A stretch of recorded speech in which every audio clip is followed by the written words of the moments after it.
వాళ్ళమే, కానీ నా అంత మంచివాళ్ళు లేరు, అది ఉంటుంది. నా అంత మంచివాళ్ళు లేరు, నన్ను అందరూ మంచివాళ్ళు అంటూ ఉంటారు.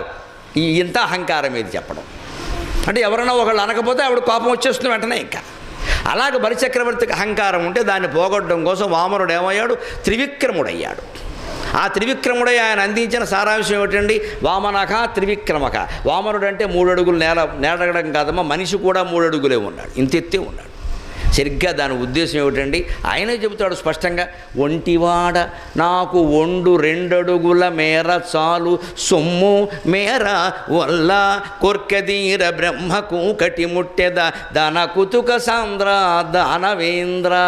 నేను ఒక్క చిన్న కుర్రాన్నయ్యా, నాకేదో ధరణీఖండం అంటావు, ఏనుగులు అంటావు, గుర్రాలు అంటావు, గాడిదలు అంటావు, నాకెందుకయ్యా అవన్నీ పని లేక 3 అడుగుల నేల ఇవయ్యా చాలన్నాడు. ఎందుకని? 3 అడుగుల నేల సరిగ్గా మీరు కొలిచి చూసుకోండి. మీ ఇంట్లో మీరు పూజకి కానీ, జపానికి కానీ, పారాయణకి కానీ, ధ్యానానికి కానీ